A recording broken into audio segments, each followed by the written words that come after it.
Bueno, pues muy buenas tardes para todos. Vamos a dar inicio a nuestro webinar Financiación Transmedia para el desarrollo de proyectos creativos junto a Daniel Cortázar. Daniel es egresado de la especialización de televisión de la Facultad de Comunicación y Lenguaje, productor ejecutivo y consultor estratégico de proyectos creativos con énfasis en la producción audiovisual, editorial y musical para diferentes medios o plataformas, profesor e investigador en temáticas relacionadas con las industrias creativas, con especial énfasis en sus estrategias organizacionales y con complementos como el diseño de proyectos, la producción y gestión cultural, modelos de negocios, flujos de mercados creativos y ecosistemas o circulación de la creatividad. Daniel, muchísimas gracias por aceptar esta invitación. Muchísimas gracias también a todas las personas que se conectan con nosotros hasta ahora. Bienvenidos nuevamente. Pues Daniel, el espacio es todo tuyo. Listo, Juliana, muchísimas gracias. Pues nada, muchas gracias por conectarse hoy acá y por la invitación. Pues ya más o menos como Juliana contó, mi nombre es Daniel Cortázar Triana y pues soy productor e investigador para las industrias creativas, lo cual pues es un poco de todo. Entonces tanto produzco como también investigo, ya llevo varios años investigando este tema, actualmente estoy haciendo el doctorado en México de estudios organizacionales donde estudio cómo funcionan las organizaciones artísticas específicamente. Y hoy pues tengo como un tema un poquito más, llámelo práctico, que sirve un poco para ver qué es lo que ocurre o cómo funciona esto de la financiación actualmente, teniendo en cuenta pues que no es tan fácil y que cada vez es más difícil y está más que todo enfocado a proyectos independientes o autogestionados. Este es un proceso que yo he venido como haciendo con mis propios proyectos, entonces les voy a contar desde mi experiencia un poco, a pesar de que me voy a remitir a varios conceptos teóricos que ya llevo trabajando desde hace un buen tiempo. Eh, y desde ahí pues iré trabajando un poco pues este concepto para poder llegar a experiencias más reales, que es un poco lo que yo he venido haciendo. Entonces, pues sin más presentación y explicación, pues paso a mostrarles, ¿no? Esta es entonces, pues bueno, esta va a ser la presentación, como les venía diciendo. Cultura organizacional en las artes, un debate entre gestión y creatividad, es un poco el nombre general de todos los temas que yo trabajo y hoy justamente vamos a trabajar financiación transmedia, ¿no? Entonces todo esto lo empiezo trabajando sobre qué es el objetivo estético dentro de las organizaciones. Entonces, por un lado tenemos el tema actualmente de cómo nos hablan de las organizaciones en general. Y entonces por eso precisamente estamos muchas veces hablando de cómo debe sostenerse una empresa creativa, ¿no? Cómo debe sostenerse en términos financieros, pero muchas veces se nos olvida que detrás de esto hay unas necesidades estéticas y que por eso precisamente es que los artistas hacemos lo que hacemos finalmente. Entonces empiezo precisamente con esta gran pregunta, súper difícil de contestar, ¿no? ¿Por qué hacemos arte los artistas? Entonces, claro, ahí hay muchísimos tipos de respuesta y nos podemos meter en mil formas de responder ante esta, em, pues, búsqueda de qué es lo que estamos haciendo. Ya hay varios encuentros de qué podemos entrar a decir, pero yo me baso o me centro en una eh, posición teórica muy interesante y es esto de la lógica de acción. Según el autor que hace esto, que es Pierre Bourdieu, nos dice que la lógica de acción es lo que nos lleva a nosotros a actuar de cierta manera o es la razón por la cual las razones, digamos, estructurales, socialmente hablando, por las cuales hacemos o no una acción específica. Y entonces en este caso de lo artístico, pues hay dos acciones o dos lógicas de acción que se están pues chocando, ¿no? La lógica de acción estética y la lógica de acción financiera. Y ahí entonces estas dos a veces no parecen ligarse, parece no tener una relación sana, sino que por el contrario es bastante tóxico lo que está ocurriendo ahí. Y un poco ahí lo que tenemos que entrar a discutir es, bueno, ¿y cómo hacemos justamente para que esto no siga ocurriendo y que haya una relación más amable entre estas dos lógicas de acción, que para muchos autores están muy separadas? Entonces hay muchos autores que dicen que la posición bohemia del arte, digamos, pues no tiene una relación con la posición emprendedurística del arte. Y ahí entonces yo me hago la pregunta, bueno, ¿hasta qué punto? Hay muchos investigadores que también se hacen esa pregunta y dicen, bueno, pero en realidad sí pueden funcionar. Lo que pasa es que tenemos que entender cómo aplicar estas posiciones dentro de las organizaciones artísticas. Y ahí es donde viene la pregunta, o donde esta pregunta la podemos bajar más y decir, bueno, pues hacemos artes porque precisamente tenemos una posición estética, en muchos casos también una posición social, en muchos casos también una posición activista, en muchos casos una posición política, que tienen una relación con esa estética y que precisamente por eso se relacionan con su posición estética y su desarrollo artístico. Y por eso también son importantes. Entonces no solamente hay dos lógicas de acción, sino muchas otras. Y precisamente tenemos que lograr ver cómo hacer para que sean sostenibles. Pero entonces aquí ya no estamos hablando solo de sostenibilidad financiera, sino también de sostenibilidad en un sentido ampliado, o lo que yo llamo una sostenibilidad ampliada. Justamente porque no se trata solamente de sostenernos financieramente, de ser, de tener un punto de equilibrio financiero, sino también en otros objetivos y que hay otros objetivos detrás. Y entonces eso implica desarrollar organizaciones que tienen los dos puntos, ¿no? Y entonces eso nos lleva a pensar, ok, entonces ¿cuál es mi misión como organización creativa? Y también ¿cuál es mi misión como, digamos, artista? ¿Cuáles son esas dos misiones y cómo voy a hacer para vincularlas? Y entonces ahí yo pongo esta grandísima pregunta, es una pregunta un poco para dejarla libre dentro de esta conferencia, que en los talleres pues trabaja un poquito más, pero pues nos dice cuál es el concepto principal de tu organización y qué relación tiene con tu objetivo como artista. Es decir, qué es lo que estamos haciendo como organización artística y cómo lo estamos vinculando con nuestros objetivos estéticos personales. ¿Qué relación vemos ahí y cómo hacemos para que justamente las dos puedan vincularse y puedan tener un desarrollo común, amable entre las dos, así sean dos, digámoslo así, dos objetivos separados, pero que por lo menos son paralelos, no transversales, no que se crucen y se enreden y bueno, no tengan ningún sentido. Entonces ahí es donde me baso en cómo hacer una financiación de un proyecto, que no viene solamente desde un proyecto artístico, sino también desde, digamos, el proyecto empresarial artístico, por llamarlo así si lo quieren, es decir, el proyecto de organización artística. Porque justamente ahí es donde tenemos que tratar de vincular estos dos objetivos.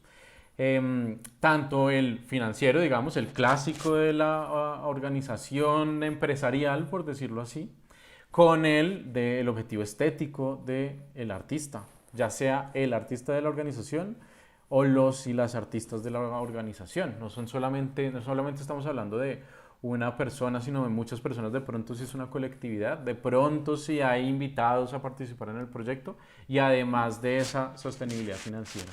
Entonces ahí empieza esta discusión, ¿ok? ¿Por qué hacemos arte? Lo hacemos no solamente por, digamos, querer tener un sustento a partir de nuestros, pues, nuestros intereses personales creativos, sino también porque tenemos objetivos artísticos que pueden ser creativos, estéticos, sociales, activistas, políticos, bueno, como ya dije, de muchas otras índoles que se relacionan justamente con la estética.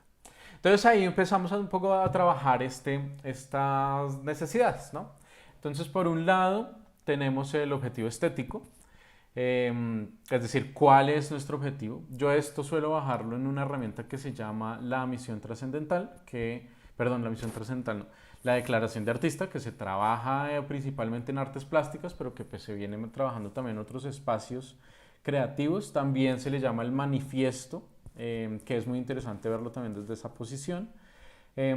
Y de esto, pues de hecho ya el año pasado leí un poquito de eso aquí también en estos programas de Regresa, entonces no me voy a detener en esto de la declaración de artista y cómo llevarlo a la misión trascendental, sino dejarlo un poquito ahí en cómo tratar de buscar ese manifiesto, ese objetivo estético personal del artista, ¿no? De qué es lo que quiere hacer, de cómo lo manifiesta y por eso el tema de manifiestos interesante. Y luego entonces, pues también llevarlo como a la organización, ¿no? Es decir, a la empresa desde la cual hace ese objetivo estético independiente.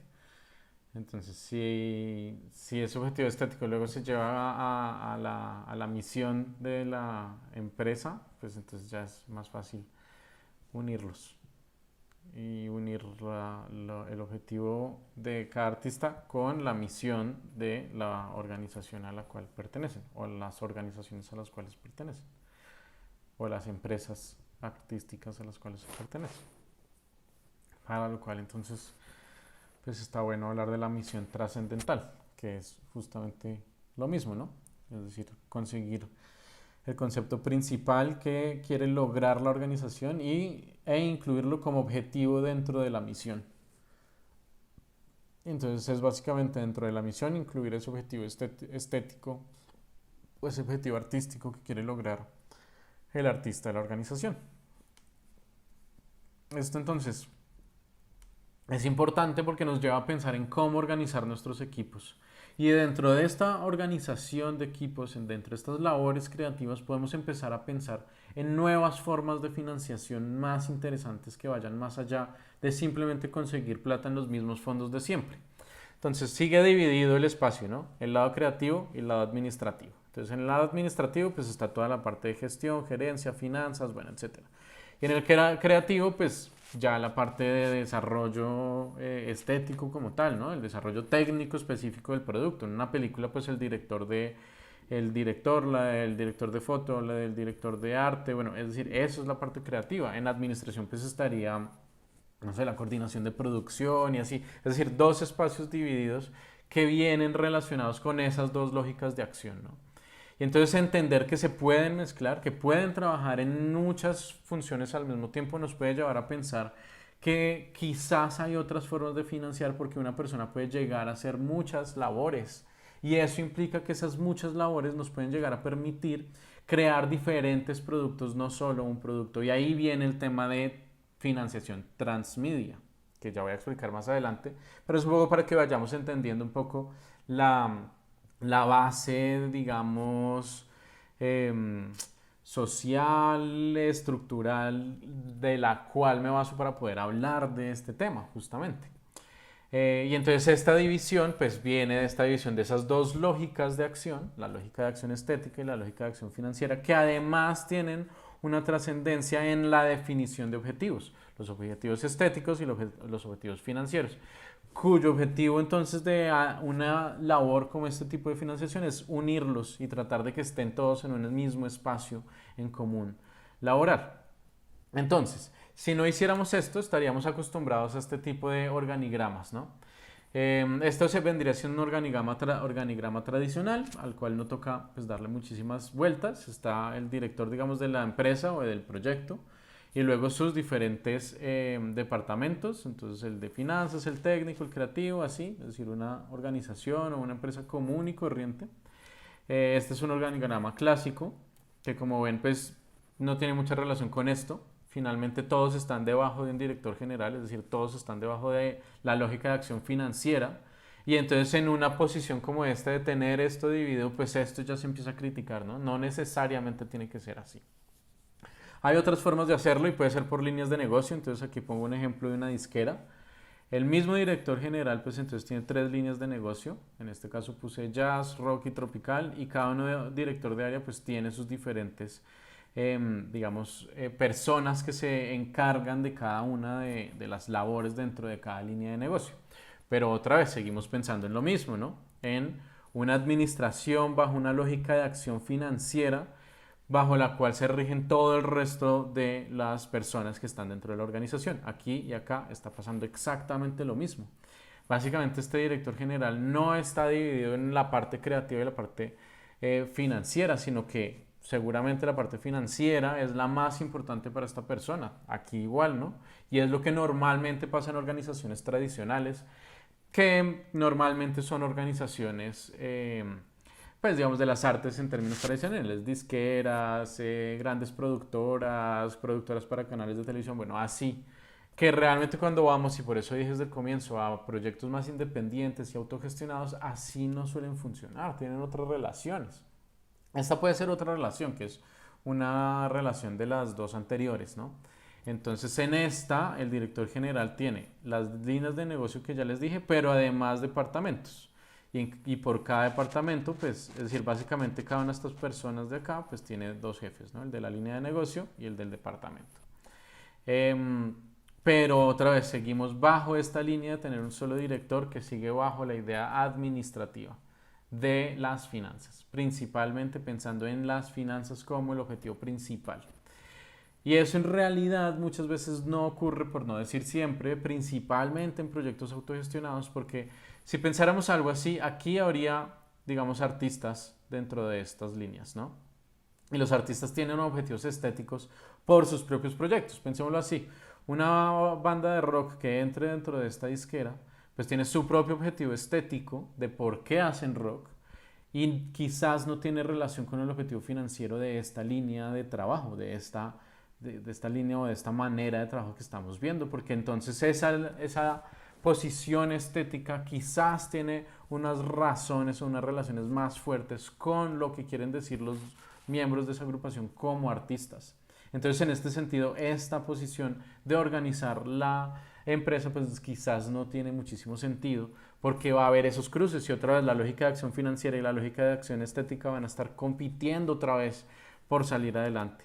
Y realmente entonces, ¿qué es lo que ocurre? Que las labores organizacionales en el arte son mucho más horizontales. Entonces aquí la represento yo de una manera muy diferente, mucho más interesante si se quiere, porque precisamente estamos viendo un ciclo entre todos los departamentos y estamos viendo cómo en realidad o todos los departamentos están trabajando por un mismo objetivo. Si quisiéramos ver el objetivo aquí en el centro, por ejemplo. Entonces, estas múltiples labores, además, tienen una posibilidad muy importante, es que muchas veces son desarrolladas por una misma persona. Eso puede pasar en cualquier organización, ¿no? Pero en el arte es muy normal que esto pase. Suele pasar que una misma persona desarrolla diferentes labores dentro de la organización. Entonces, por eso pongo aquí esta pregunta. ¿Cuántas labores tiene una empresa creativa, incluso un proyecto, y cuántas de ellas las repite la misma persona? Entonces, por ejemplo, la administración muchas veces la hace también la dirección creativa. O la dirección creativa suele ser también la dirección técnica. Entonces el director, por ejemplo, de creativo de un teatro muchas veces también es el director técnico en términos logísticos de cómo se va a desarrollar una obra de teatro. La administración, que suele estar al mismo nivel jerárquico de la dirección creativa, suele encargarse de todas las finanzas y comunicaciones y muchas veces de mercadeo. ¿Por qué ocurre esto? Esto ocurre por dos razones, creo yo. La primera de esas es porque los artistas en realidad, gracias a esta dualidad de pensamiento con la que empecé esta conferencia, tenemos esa habilidad de dividir nuestras labores en dos muchísimas veces y tenemos muchas veces dobles habilidades para estar en los dos espacios y trabajar en los dos espacios sin problema. Y la segunda razón es porque es muy difícil, por ejemplo, que alguien de mercadeo que no conozca un proyecto creativo a fondo haga adecuadamente el mercado de comunicaciones del proyecto.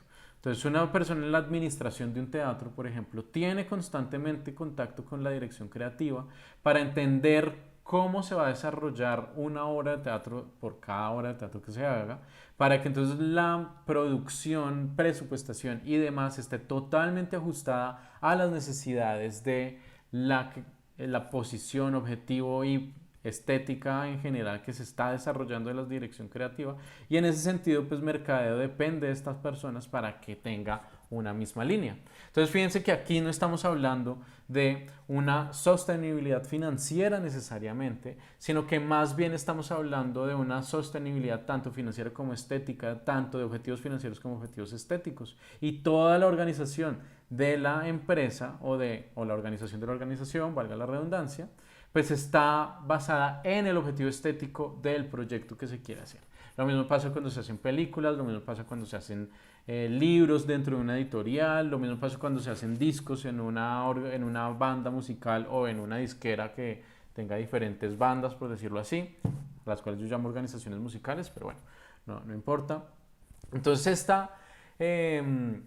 llamémoslo, pues digamos, ser consecuente en este sentido dentro de las funciones y las personas y las labores de cada una de las personas, pues es completamente importante para que tenga sentido la organización y pueda perseguir los objetivos estéticos y los objetivos financieros. Entonces, hablemos un poquito más de cómo está organizado el arte en términos organizacionales. Ya entendimos esto, ¿no? Esto es internamente, esto es una organización. Así funcionaría o funciona una organización. Es mucho más jerárquica que este tipo de gráficas. Es mucho más, perdón, jerárquica no, sino horizontal, como en este caso, donde básicamente están todos en el mismo ciclo laboral y todos comparten el mismo rango. Esto es internamente y esto ya sería externamente. Entonces, ¿qué pasa realmente también con los artistas? Los artistas trabajan en redes de apoyo. Dentro de estas redes circulan elementos o recursos como información, apoyo emocional, ideas, dinero, habilidades. ¿Qué quiere decir esto? Entonces, por ejemplo, aquí esta persona con los bombillos, digamos, pueden ser las personas creativas, pero luego entonces estas personas pueden ser las personas que se encarguen más de partes logísticas, esta puede ser alguien que se encargue más de investigación, esta quizás una persona más en diseños, bueno, así, es decir, hay diferentes apoyos dentro de una red.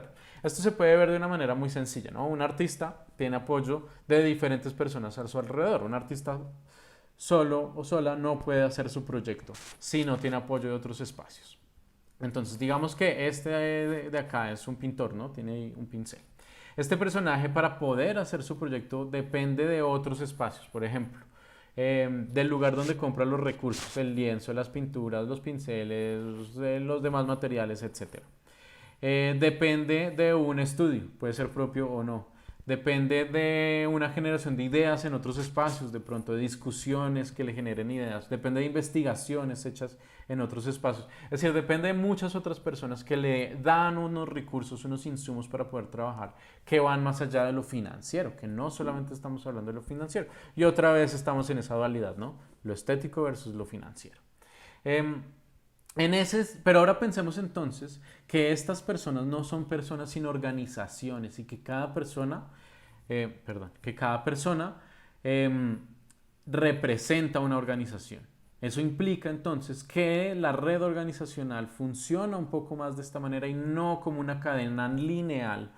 ¿Y por qué eso es importante? Porque en una cadena lineal, la generación de valor, empezando por los derechos de autor, digamos, como insumo principal, se va generando linealmente, como pues, dice la misma palabra, como dice el mismo concepto, hasta el punto en que eventualmente se vende el producto y el producto entonces sostiene toda la cadena justamente porque su precio está basado en la sostenibilidad de la cadena. Pero aquí, cuando hablamos de una red, ¿cómo medimos esa sostenibilidad? Es muy difícil de medir porque hay muchas organizaciones involucradas y ya no sabemos muy bien quién pertenece a cuál y muchas veces esto se puede volver cíclico. Se vuelve justamente como dice acá, colaborativo. Y no solo colaborativo entre personas, sino entre organizaciones. Esto lo trabaja muy bien una autora alemana que trabaja en Escocia, que lo llama la transorganizacionalidad.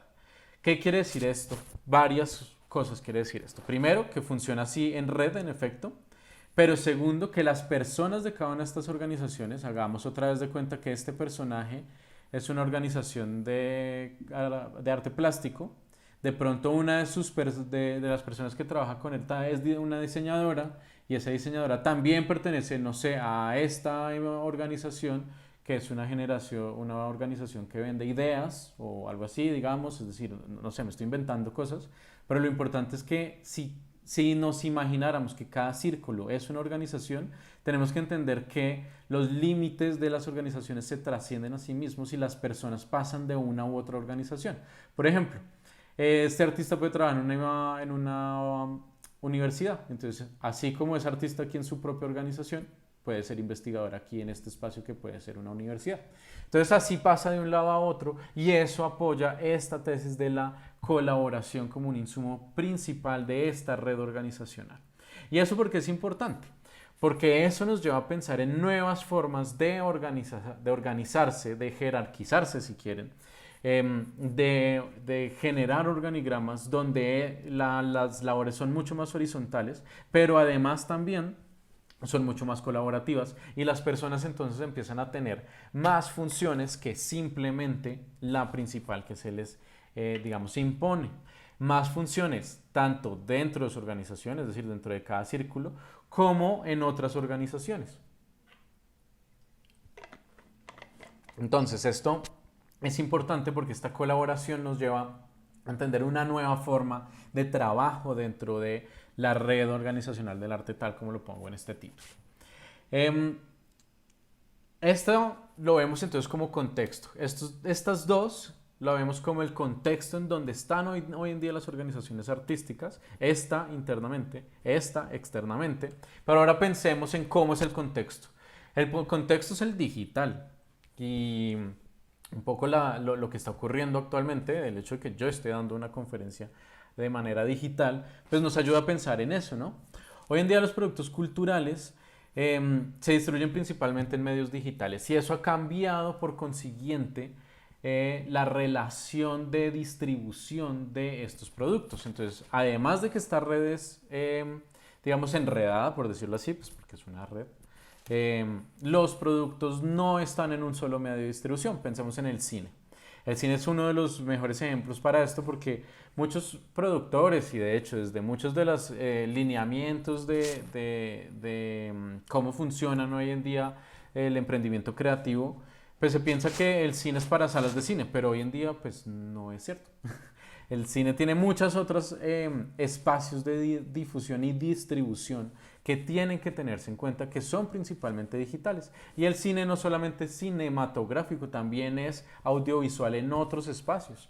Una película puede tener una serie web, puede tener muchos otros productos, un disco que se distribuye en Spotify, una serie web que se distribuye en YouTube, puede tener muchos otros productos que hacen parte de la película, tanto de la manera en que se está contando la historia de la película como de la manera en que se está consiguiendo los recursos y además la manera en que se está accediendo a los consumidores. ¿Por qué? Porque lo digital es el medio más importante actualmente para entender cómo se desarrolla el consumo, pero eso cambia por completo la relación entre la audiencia y el productor. Y entonces aparece este concepto, ¿no? El del prosumidor. El prosumidor es esa persona que consume los productos culturales, pero que además los usa para cambiarlos, ya sea para hacer versiones, ya sea para utilizar pedazos para sus propios proyectos, ya sea simplemente para comentarlos y en ese sentido tener una relación directa con el realizador. Y entonces eso genera una interacción. Y esa interacción es muy importante porque entonces la relación ya no es solamente el productor con el proyecto o el producto artístico y el consumidor con el producto, sino hay una relación amplia entre creativo, audiencia y producto. Es decir, hay una relación en esa triada que es importante entender. ¿Y por qué es importante entender esto en este contexto? ¿Y por qué estoy hablando de eso en este contexto? Porque precisamente no podemos pensar tampoco en productos unilineales porque estamos en esta red. Entonces los consumidores no están aquí al final o no están aquí al comienzo, los consumidores están en toda la red también, muchas veces también trabajan para estas organizaciones. Entonces no podemos pensar en un producto lineal, que es entonces el caso de hacer una película que termina en una sala de cine y ya, sino que tenemos que pensar en productos digamos, heterogéneos podría ser, que tienen muchas formas, muchas relaciones, muchos espacios desde los cuales se divulgan y se distribuyen. Y ahí entra la importancia de lo transmedia. Justamente por eso pongo aquí un producto creativo nunca está terminado, porque esa relación se va alimentando constantemente. Entonces no podemos pensar que la película, en el caso, que es el caso que más he utilizado hoy, termina en la sala de cine y ya estuvo, listo, hasta ahí llegó. No, en realidad, ¿qué pasa con todo lo que hay detrás de esa interacción? Con el resto de productos que acompañan esa película. O un disco se pone, que es más fácil verlo con un disco se pone en Spotify, digamos, en diferentes plataformas de distribución digital. y la interacción que genera con los consumidores pues le da insumos al músico o a los músicos de ese disco para un nuevo disco, para el próximo disco. Y entonces es una relación directa entre cada uno de los productos que el artista está haciendo y por eso lo dejo así, pues en realidad es que no está terminado, en realidad es que estamos hablando de una relación constante que se alimenta constantemente. ¿De qué manera? Así, en red. Y esto implica que esa colaboración se puede ver de otras formas, ¿no? Entonces, hasta aquí tenemos un poco este contexto, ¿no? Por un lado, la horizontalidad de las labores que no solamente se realizan independientemente, sino que una persona puede realizar varias, casi siempre una persona realiza varias. Segundo, una red organizacional donde la colaboración tanto entre personas como entre organizaciones es supremamente importante para poder desarrollar productos creativos y finalmente lo digital como contexto de distribución actual. Y entonces eso nos lleva ahora sí a pensar lo transmedia, ¿no? Todo esto un poco para poder llegar y decir, ok, entonces un producto hoy en día debe ser transmedia. Pues ya básicamente mi respuesta es pues sí, sí debe ser transmedia. No podemos pensar que los productos deben ser unilineales, sino pensar en nuevas formas de eh, producir. Entonces aquí tengo dos ejemplos, voy a empezar a hablarlo desde realmente cuatro ejemplos, que son estos, son de los proyectos que yo he hecho, que nos permiten entender esto, ¿no? Entonces voy a hablar de los dos primeros, Agua Sagrada, que es mi última película, y La Máquina, que es también mi penúltima película. Ambos proyectos tienen diferentes pequeños proyectos alrededor. Entonces, ambos tienen una película, películas que fueron financiadas a través de la ley de cine. Ambas tienen una serie web, en este caso se llama En Busca del Agua Sagrada, en este caso se llama La Máquina serie web. Y ambas tienen un disco, el disco de Agua Sagrada y La Máquina el disco. Adicional a eso, pues Agua Sagrada tiene un cortometraje y un libro. Todo esto es nuestro tejido transmedia, lo que yo llamo el tejido creativo, el tejido transmedia. Entonces, una sola película tiene diferentes proyectos. Entonces, les muestro acá por si todavía están viendo un poco la pantalla. Esto es La Máquina. La Máquina tiene este disco, que es el que está acá.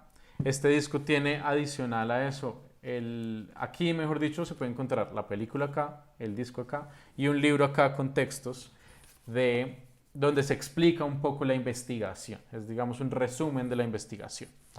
Luego tenemos entonces el libro de Agua Sagrada. Es un libro de pastadura, de fotografía principalmente. Ahí más o menos pues trato de mostrarles un poco el tipo de fotografía que tratamos de manejar y todo el asunto, ¿no? Entonces, ¿por qué menciono este tipo de proyectos? Porque si lo llevamos entonces al tema de financiación, pues entonces hay que pensarlo en las diferentes formas en que eso se logra. El tener muchos productos uno creería, no, pero es que eso es más caro. Y es mentira. ¿Por qué es mentira? Porque estamos hablando de estas interacciones colaborativas donde muchas personas en una sola organización pueden tener diferentes funciones y labores porque los artistas tenemos esas habilidades, esas múltiples habilidades. Entonces la máquina, la película y en la serie web la hicimos exactamente el mismo equipo. Pero la película, a partir de la ley de cine, financió prácticamente todo. Por eso está más metido en este círculo de atrás que viene siendo la financiación y distribución. Entonces ahí, como pueden ver, está como estrategia la ley de cine, festivales, plataformas digitales y tiendas físicas. Esto es el espacio que nos permite financiar y recuperar el dinero de la película, pero al mismo tiempo pagar el disco y al mismo tiempo pagar la serie web. Ya más adelante voy a entrar en detalles de producción, de cómo hacer esto justamente para que al momento de hacer la película también podamos hacer la serie y también podamos hacer el disco. Y eso implique justamente poder hacer estos proyectos no más caros, sino al mismo precio de lo que cuesta un producto, pero que además me permite tener una distribución ampliada que pague mis productos. En Agua Sagrada es mucho más claro. El libro y el corto prácticamente pagaron la película realmente. Entonces el corto recibió más ingresos directos, lo que nos permitió para pagar la producción, es decir, la logística de la grabación de la película que se hizo en Chingaza, ahí pues en La Calera y en Huasca, en el Parque Nacional Natural Chingaza. Y básicamente esos costos de llevar allá todo el equipo, 15 personas, 5 a 8 personajes, no lo tengo claro en este momento, pero todo ese equipo de trabajo, todas esas personas, todos los vehículos, alimentación, todo eso, toda esa logística la pagó Cuerpo de Agua. Luego la película pues sacó ingresos para poder sostenerse a sí misma y el libro pagó otros ingresos. Primero se pagó a sí mismo y segundo pagó otros ingresos para que por la fotografía tuviéramos otros ingresos. Entonces, no quiere decir necesariamente que tener más productos implique más costos. ¿Por qué? Porque el corto se puede hacer mientras se hace la película. Las fotografías del libro se sacaron durante el rodaje de la película. El disco se le envió a unos DJs audios de la grabación, es decir, todo lo que grabamos en audio se le envió a los DJs para hacer el disco. Y entonces en ese sentido pues fue muchísimo más fácil hacer este disco. Y la serie web pues muy sencillo. El editor de la película viajó con nosotros, hizo un detrás de cámaras, él fue grabando el detrás de cámaras, también teníamos una persona grabando detrás de cámaras y eso es la serie web. Entonces eso implica que son labores que ya están pensadas. Puede que la serie web no nos haya generado ningún ingreso, pero nos genera promoción y eso permite que todo el universo se consuma o sea consumido, genere interés por parte de los consumidores, de las personas que quieren ver nuestro contenido y en ese sentido, pues por ejemplo, la serie web nos ayuda a vender el libro y así entonces generamos ingresos. Entonces esta relación de estos tejidos no va solamente en cuanto a crear más productos transmedia, que es lo que normalmente se habla en el tema transmedia, sino en tener diferentes fuentes de ingreso. Aquí está nuestro primer intento, el Sucundún, nuestra primera película. Realmente en el Sucundún se pagó solo con 3 cortometrajes que hicimos, pero esos 3 cortometrajes que tuvieron financiación nos permitieron hacer una película. Porque realmente de los 3 cortometrajes del material extra que sacamos, pudimos editar una película. La película no tuvo una financiación, pero la película nos generó reputación para poder hacer estas dos. La película estuvo, por ejemplo, en el Festival de Cine de Guadalajara en el 2016 y eso entonces empieza a generar también, digamos, otros recursos. Justamente como les digo acá, hay otros recursos que necesitamos, información, apoyo, también pues reputación. Reputación es uno de esos y eso tenemos que construirlo desde otros espacios. Estos productos no se pueden generar reputación por sí mismos, es muy difícil. Una película por sí misma es muy difícil que lo logre. La serie web es lo que le genera reputación a la máquina y la serie web en busca del agua sagrada es lo que le genera reputación a agua sagrada. Y esos insumos los podemos capitalizar en otros productos. Lo mismo acá. Eso los capitalizamos, digamos, esa reputación de esta película la capitalizamos en esas películas de arriba. Pero además esa reputación se logró gracias a un concierto que hicimos de una mezcla de jazz y cumbia, que es uno de los cortos y que además hace parte de la película, y de otras fusiones con otros grupos, un DJ, con unos DJs y un grupo de música gypsy, entonces fueron de Juepuchas y Burning Caravan, y en jazz tuvimos a los hermanos Arnedo, el quinteto Arnedo. Entonces eso genera ya reputación también para la misma película a pesar de que solo los cortos lograron pues tener financiación. Pero todo eso financia todo el universo, todo el tejido transmedia y eso nos permite pasar a otros espacios. Y este es uno en el que estamos ahorita, se llama Crack, es nuestra línea editorial, ya no solamente de películas, justamente pues porque después de esta experiencia, estamos de esta experiencia y del pequeño libro de la máquina, de hecho, estamos más metidos en ser capaces de hacer más libros, es algo que teníamos desde hace rato pero no habíamos sido capaces de hacer. Crack en realidad es un espacio de investigación donde hay un podcast y un blog donde mis investigaciones de las organizaciones artísticas se están promoviendo o distribuyendo constantemente. Ahí están publicados, por ejemplo, varios de mis artículos, varias de mis investigaciones. Está un podcast donde yo entrevisto artistas para que podamos hablar de esta pregunta, cómo vivir del arte, es decir, de todo esto que estamos hablando, pero hablarlo ya más concretamente con personas que lo están haciendo. Pero eso no se financia, es decir, esos podcasts no se financian. ¿Cómo recibimos ingresos? A partir de los libros que hacemos.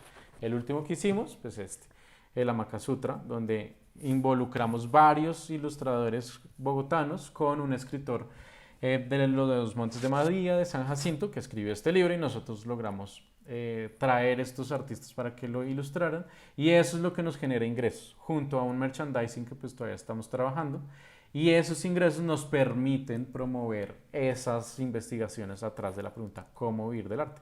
Un poco lo mismo de esto, ¿no? Y entonces pasemos un poquito más allá. Y es, bueno, sí, pero ok, financió muchos productos con un producto, ok, sí, muy bien, pero además de eso hay que pensar que las personas dentro de ese proyecto pueden hacer muchos más proyectos. Entonces, fíjense, lo mismo hice acá, ¿no? Un poco lo que ya les había explicado. Por ejemplo, en la película hay dos directores y las cabezas de los equipos técnicos, fotografía, sonido y las personas detrás de fotografía y sonido principalmente, y edición y postproducción. La persona de postproducción es el mismo realizador de la serie.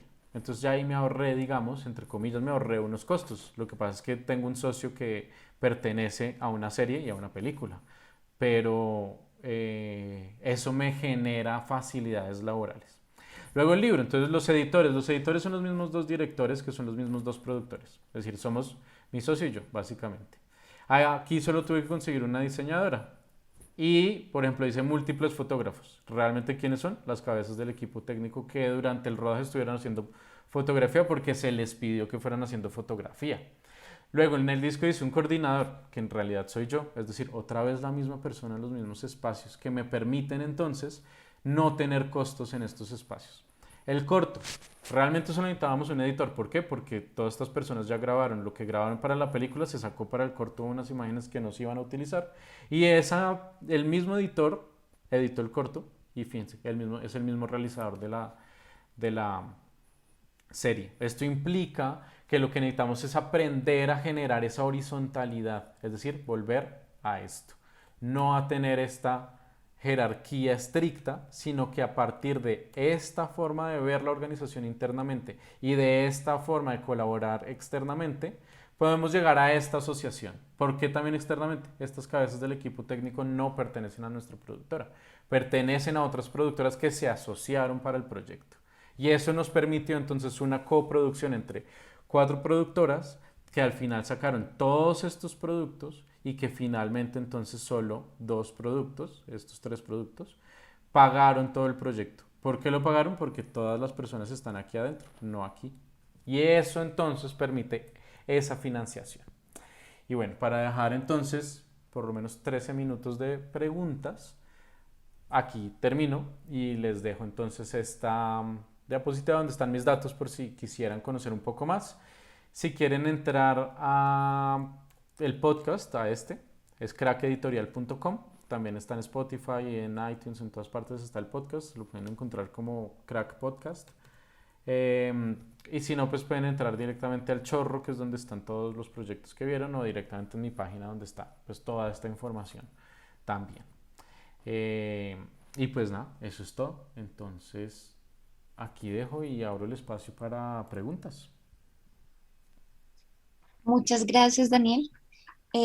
Pues entonces ya invitamos a todas las personas que están conectadas con nosotros desde Zoom y desde Facebook Live a que nos escriban sus preguntas a través de los comentarios. Daniel, ¿podrías escribir los links que pusiste en la presentación en el chat para las personas que están interesadas en visitar y conocer tu trabajo? Claro, aquí les dejo los 3 links.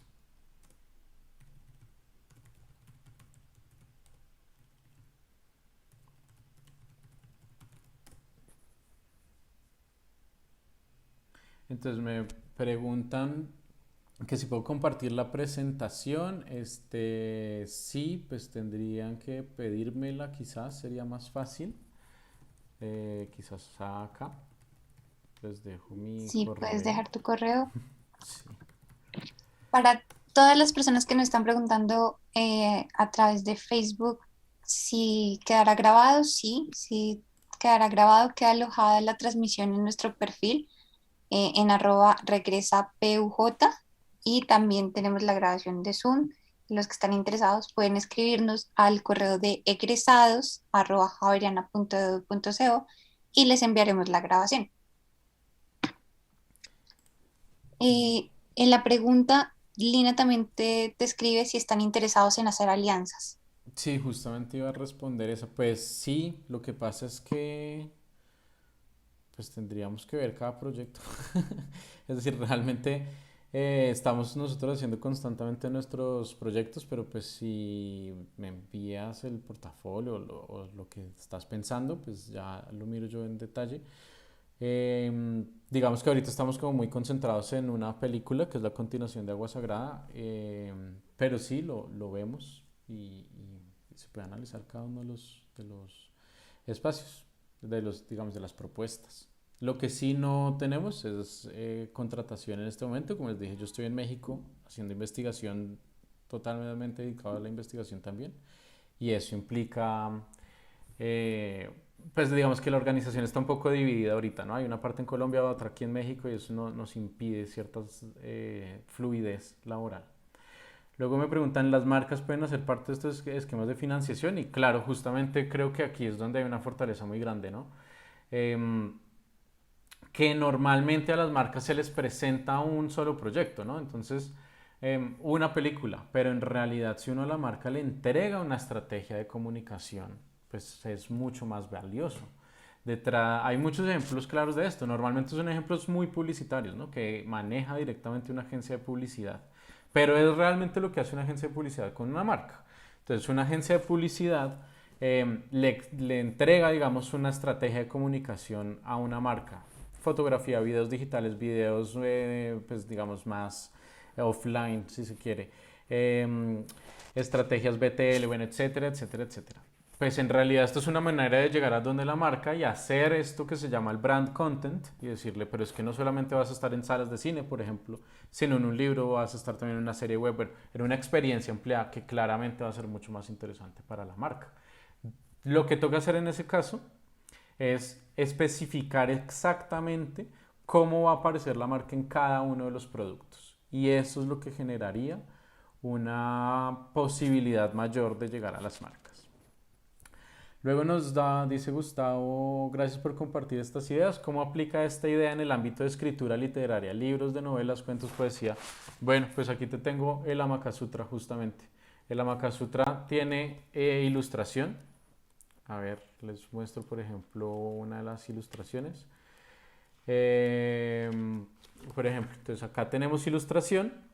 El Amakasutra es un libro que está escrito por Freddy Chamorro Tovar, es una persona de San Jacinto, él es un poeta de San Jacinto de hecho, tiene varios escritos, este es el primero que trabajamos nosotros, es una recopilación digamos de las técnicas para hacer el amor en la hamaca, así justamente lo llama, pero en realidad es un libro muy de la tradición sanjacintera. Él nos cuenta su relación con la hamaca, cuenta varias historias dentro de eso y las ilustraciones pues son parte del trabajo editorial, ¿no? Hacer el libro ilustrado pues más bonito. Pero de aquí sacamos todas las ilustraciones para vender, digamos en prints, o digamos no, para vender a través de prints. Entonces hay venta de prints, hay venta de libros, hay venta de merchandising del mismo Amakasutra. Hay muchos objetos que se están haciendo detrás del libro, no solamente el libro. Entonces es pensar un poco en ese sentido, pues más ampliamente, ¿no? No quedarse solo con el texto, sino pensar más ampliamente. Ahorita, de hecho, yo estoy trabajando también otro texto, pero con música. Entonces ahí vamos a tener libro y disco. Y luego los músicos pues podrán utilizar eso para sus propios conciertos. Es decir, es pensar un poquito más ampliadamente, si se puede utilizar ese adjetivo mal utilizado, pero pues pensar un poquito más qué otros productos puedo meter en mi tejido y mis colaboradores, es decir, las personas con las que yo estoy trabajando, no mis empleados, eh, cómo pueden aportarle a esos diferentes productos. Luego nos pregunta otra vez Cristian, ¿debemos crear una agencia de comunicación para llegar a las marcas? Uy, pues depende de las marcas a las que quieras llegar realmente. La mayoría de marcas quieren trabajar directamente con agencias, eso sí está claro. Hay un tema de pagos, es decir, de facturación que sí se necesita. Y eso pues ya es otro tema. Digamos que no entra dentro de esto, pero sí la legislación tiene que ser. Digamos que una marca pues sí necesita facturar para poder justificar sus gastos y es mucho más barato para ellos hacerlo así. Bueno, me preguntan que si reciben nuevos materiales. Es decir, tendríamos que verlo, pero normalmente no. Es decir, no es tan fácil porque ya tenemos otros proyectos en cola y pues esto implicaría más costos que no tenemos. que no tenemos presupuestados, la verdad. Pero esto es más como una especie de cómo buscar hacer los proyectos de esta manera.